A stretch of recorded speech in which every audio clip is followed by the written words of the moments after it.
ThunderWolves.com here with Head Coach Austin Albers. Coach, you had a challenging weekend up in Alaska.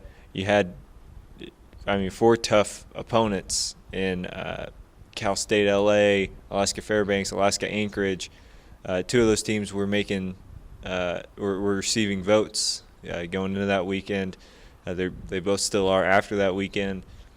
What did you see from your team in that kind of challenging setting compared to the first weekend that they weren't receiving votes or that kind of thing? But this level of competition, how do you feel like the team reacted and overcame adversity, or what they can improve on? Yeah, we did some good things, but it also exposed some of our holes, which was good.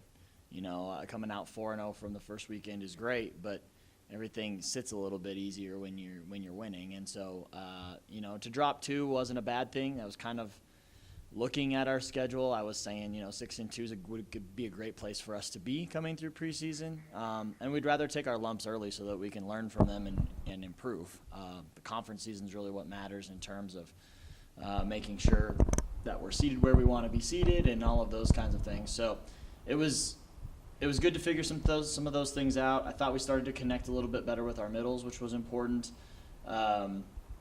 We figured a few things out from the setting side of things, and honestly, to come out of there 2-2, I didn't feel like we played particularly well. We'll see how we turn things around here at home.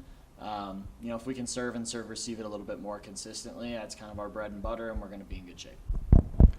You're currently out hitting opponents. What can you say about these middle blockers, these opposite hitters that you've developed on this team that are hitting very well in the early going of this season?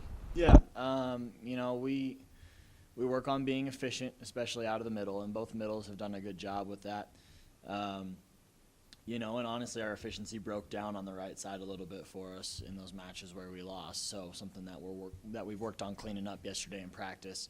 But overall, our numbers are pretty solid. It's that discrepancy of us being intelligent hitters, but limiting our opponents with our blocking. And I thought our block broke down a little bit. We got a little bit away from being disciplined this past weekend, and so that was a big focus of practice yesterday, was making sure that our block is cleaned up and timing wise. But they say hitting efficiency is the number one predictor of how many matches you win and how many matches you lose. So as long as we can keep our efficiency above our opponent's efficiency, it should lead to some good things. On the other side of the net, you're blocking highly efficient as well. 72 blocks on the season to your opponent's 41. You're able to limit their opportunities to block the net and increase the level of blocks on your side. Is that a strong emphasis in your practices, or is that kind of something that is coming natural to these ladies out there? We work on it a lot. I've always worked on blocking as a head coach, and so I guess I didn't realize that I was doing anything different. But working with Coach Martell and Coach Abby, the comment is made like, wow, we work on blocking a lot more than a lot of other people do. So no, it's something that we definitely preach and practice. And since 2019, we've been a top 25 blocking team, and we expect that to be a staple of what we do. And to be able, we feel like if we can make up a good amount of points on the defensive side with our blocking, it gives us a little bit more leeway. If we do have bad offensive games, sometimes we can escape a match. We didn't hit particularly well against Anchorage, but we blocked extremely well, and it kept us in the match and gave us an opportunity to win that one. You're facing a tough team tonight in the RMAC opener, UCCS. They're 3-4 on the season, but those 4 losses are to strong teams. Number 8 Washburn was their opener, and they still took them to 4 sets.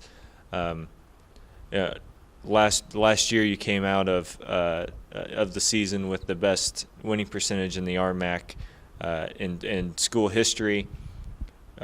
What's kind of going into this season for the RMAC, and what might look a little different than last year? big thing for us is just it's quick turnaround. I wish the RMAC would have pushed our midweek matches to at least the second week of the season, since we're all traveling and trying to do tournaments and all of that kind of stuff. But it's the same turnaround time as it is for them as it is for us. So equal playing field, come out ready to go. UCCS looks better from everything that I've watched, and I've watched 4 or 5 matches of theirs already through a couple times, and they look quite a bit better than they were in the spring. So we're expecting a battle. We've got to come out and control the serve line in first contact. And if we can get into our offensive sets, they're a team that hasn't blocked it particularly well this year, and so we feel like we can be pretty efficient on offense. But the thing to watch from them is they're a good offensive team. Their offense is rolling. So we got to try to do our part to slow them down, play good volleyball at home, and try to protect Missouri like we always do when we're fortunate enough to be able to play here on our home turf. 90s Hip Hop Night tonight. Coach Austin Albers, best of luck for the RMAC season. Best of luck for the opener. Chickadee, check yourself before you wreck yourself, Trey. We'll see you in your 90s garb tonight, buddy.